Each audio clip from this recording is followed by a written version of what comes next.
Bom dia, já estamos em direto, edição diária, matinal, do dia 11, acho que é 11, não é? 11 de Abril. 11 de Abril do ano da graça 2019. Bom, já percebeu que nós estamos com problemas de telecomunicações.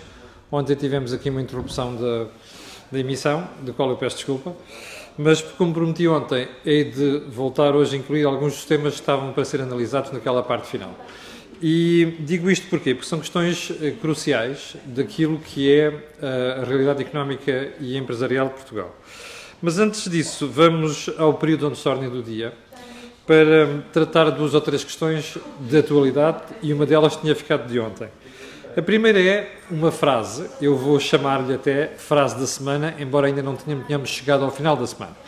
E essa frase, deixe-me só acertar aqui o microfone, que é para não termos problemas de som, e essa frase foi pronunciada ontem pelo antigo Presidente da Comissão de Auditoria do Banco de Portugal no Parlamento, João Costa Pinto.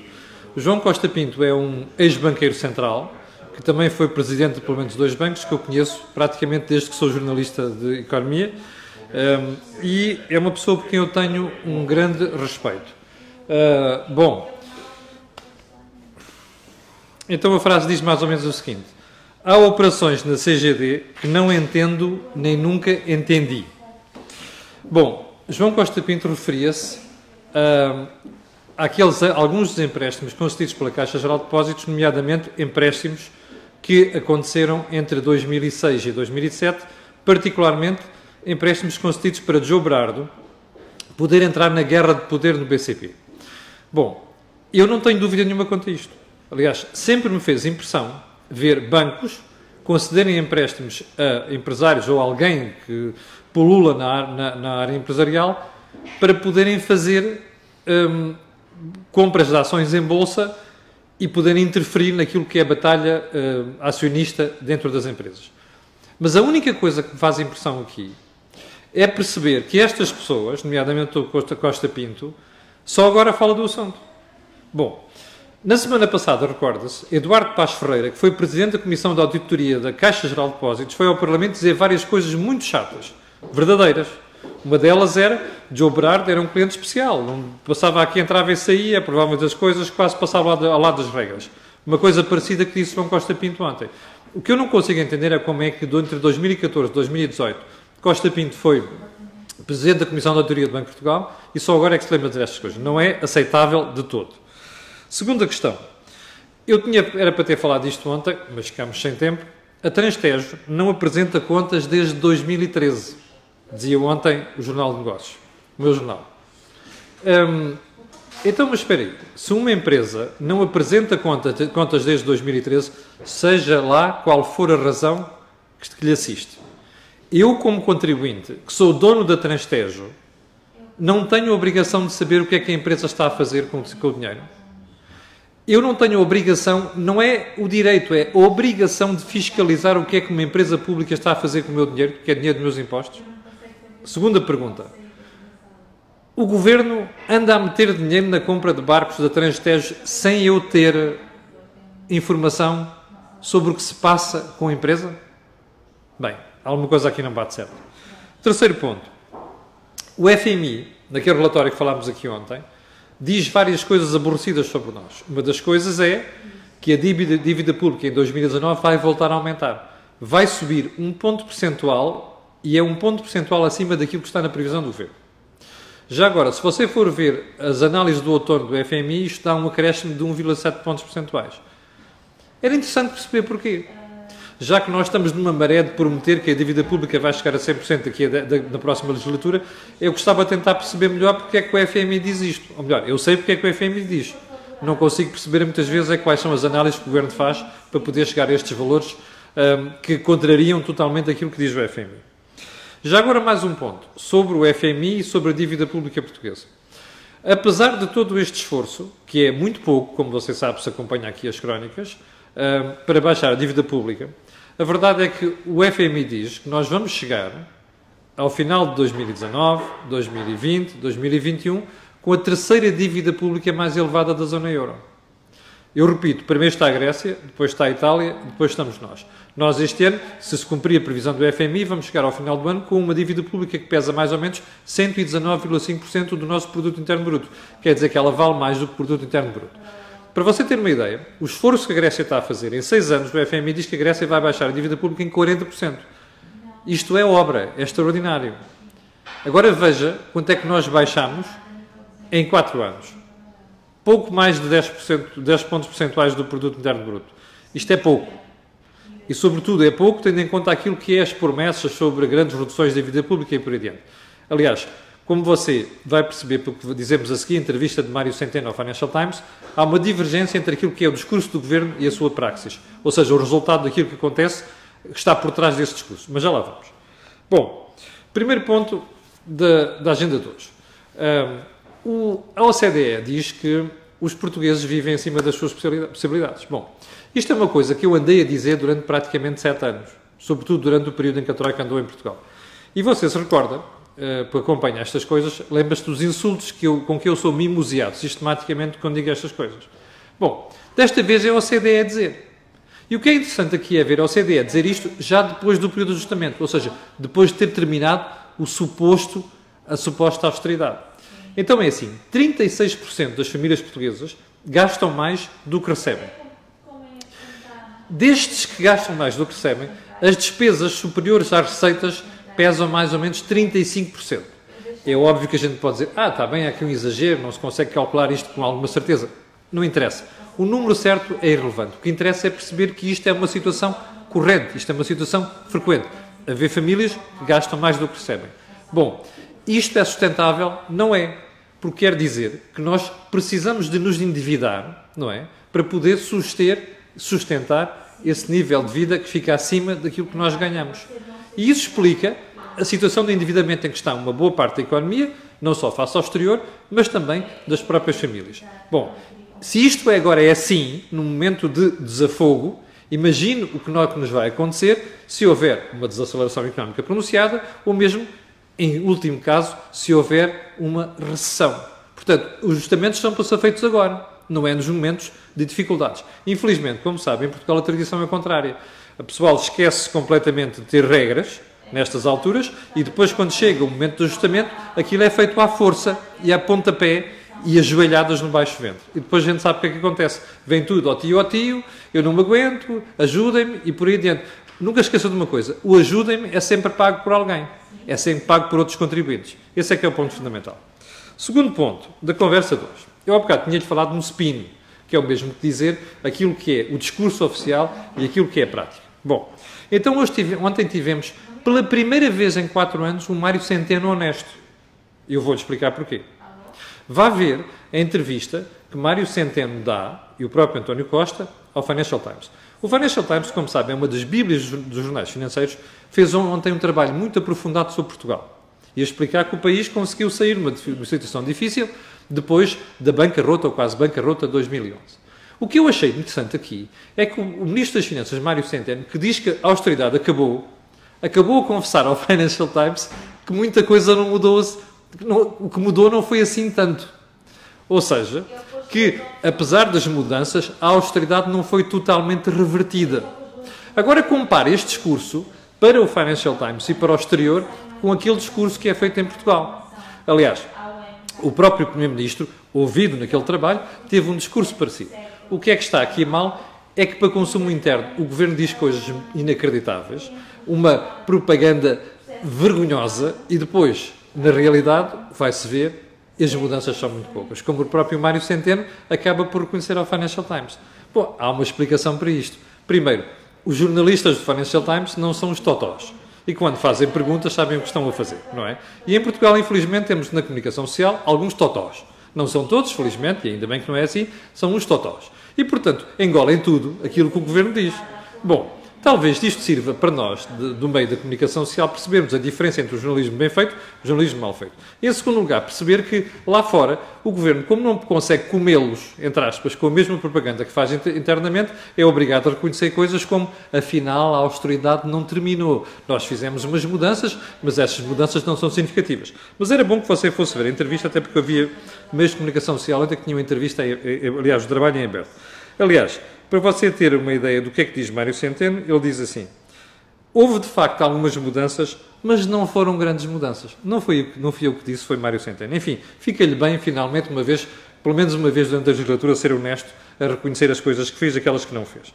Bom, terceiro ponto desta conversa, como sabe, nós continuamos a ouvir vomitar milhões de investimentos no Serviço Nacional de Saúde. Cada vez que o Governo abre a boca é para dizer que aumentou o investimento, às vezes confunde investimento com despesa corrente. Mas, enfim, é uma coisa muito frequente nos ministros em Portugal, como você sabe. Despesa corrente não tem nada a ver com investimento. Bom, mas há uma coisa surpreendente. Eu não sei se reparou ontem, mas as televisões fizeram diretos do Hospital Garcia da Horta, onde há pessoas de peso, de fora da zona que serve aquele hospital, e próprios técnicos do hospital a reconhecerem que o hospital pode ficar sem pediatria. Ouviu bem? Urgência pediátrica. Está a ver a população que aquele hospital serve. Imagina o que é um hospital como o Garcia da Horta ficar sem pediatria de urgência. Bom, onde é que está o investimento, afinal? Não percebo. Já agora, continuamos a assistir às listas de espera para marcações de consulta e cirurgias de meses, por vezes de anos. Onde é que está o investimento? Não percebo. A última desta história está, salvo ver, no Jornal de Notícias de hoje. Como não há ambulâncias, a gestão do INEM, Instituto Nacional de Emergência Médica, está a colocar técnicos a atenderem telefones. Faites la liaison. Está a ver? Diferença entre o spin, o discurso, e a praxis. Aquilo que acontece na prática. Imagina o que era isto se fosse durante o período da Troika. Que é, não há ambulâncias, não há investimento, e você pega nos técnicos e põe-nos a atender telefones. Isto é uma forma fantástica de proteger os portugueses em situações de emergência, não é? Bom, responda a você. Fátima Fonseca, Secretária de Estado da Modernização Administrativa, que quase 1000 pessoas em direto, obrigado pelo apoio à Cor do Dinheiro. Ontem, no final do Conselho de Ministros, onde o Governo aprovou o descongelamento de carreiras de Forças Armadas, GMR, magistrados e oficiais de justiça. O que é que aconteceu?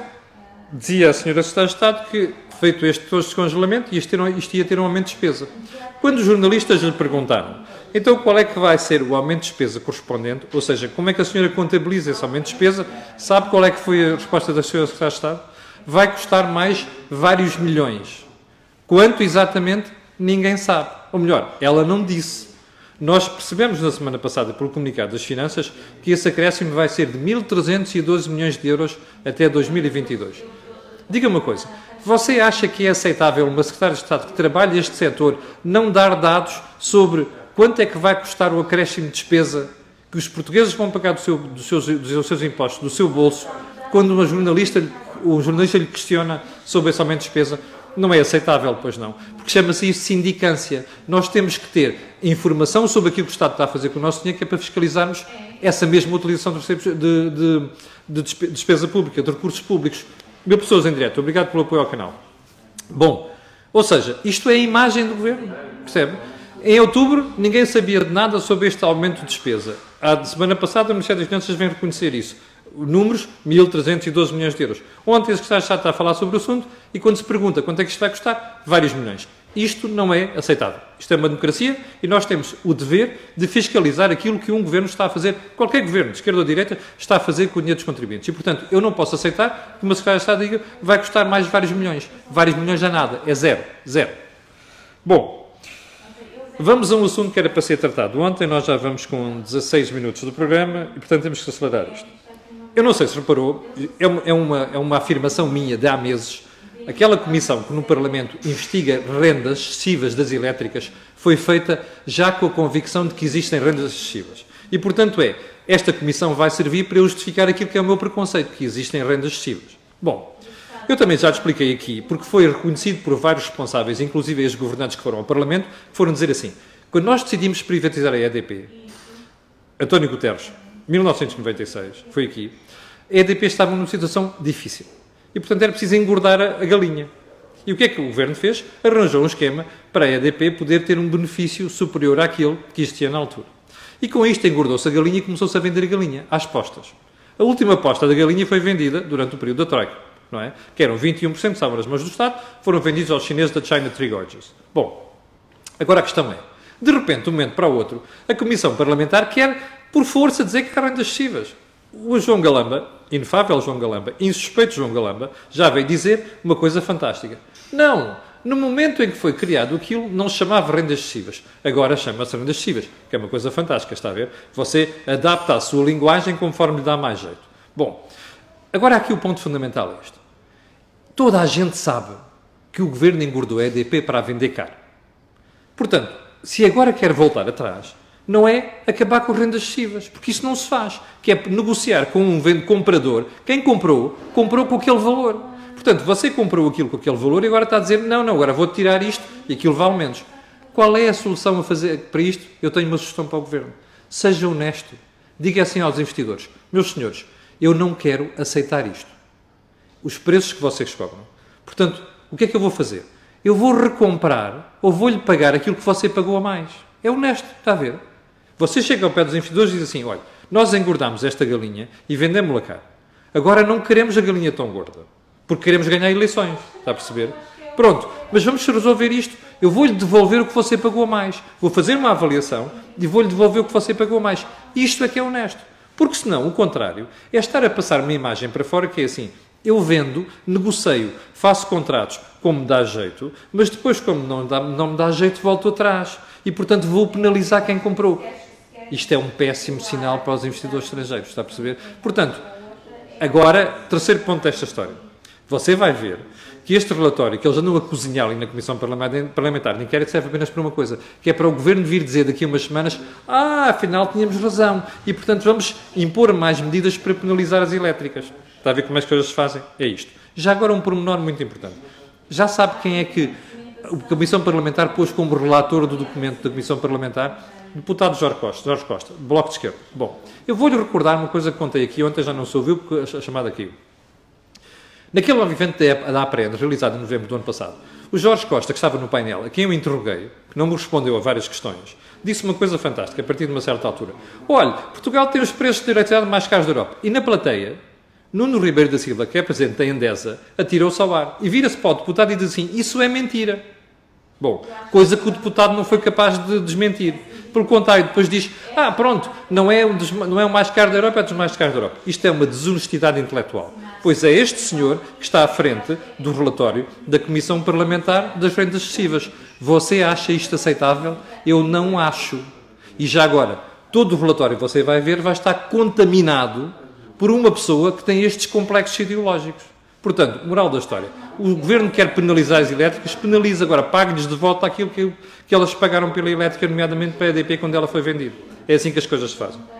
Bom, último ponto desta conversa, que já vamos quase com 20 minutos, e 1000 pessoas em direto, a quem eu quero agradecer o seu apoio à Cor do Dinheiro, dizer o seguinte, o público diz hoje que o Banco de Portugal está a apertar o Montepio, banco, por causa dos créditos que concedeu ao empresário José Guilherme, como sabe, é de construção civil. O empresário José Guilherme, como você sabe, foi aquela pessoa que deu uma prenda de 14 milhões de euros a Ricardo Salgado. Ouviu bem? Não foi 140 mil euros, não foi 1 milhão e 400 mil euros, foi 14 milhões de euros a Ricardo Salgado. Uma coisa que deu brado na altura e eu, sinceramente, acho que o Banco de Portugal devia ter posto o Ricardo Salgado na altura, porque aquilo não é um comportamento ético para o Presidente de um banco. Bom, aqueles 14 milhões de euros que uns professores de Direito classificaram na altura num parecer de liberalidades. Bom, até que, enfim, o Banco de Portugal é o regulador e supervisor dos bancos e tem a obrigação, já tinha a obrigação de ter apertado os calos ao Montepio, o banco, há muito tempo sobre isto. Portanto, está a acontecer agora, olha, antes tarde do que nunca. Vamos ver, e nós queremos saber como isto, somos contribuintes, qual é que vai ser o resultado desta pressão que o Banco de Portugal está a fazer sobre o Montepio. Bom, hoje conseguimos chegar ao final do programa sem haver cortes. Eu quero agradecer a sua paciência, dizer-lhe que amanhã às 8 da manhã estarei aqui e para o final fica o pedido sempre colocarem um gosto e fazer partilhas nas redes sociais, porque aquilo que você ouve aqui não ouve mais sítio nenhum. Obrigado, com licença, e até amanhã às 8.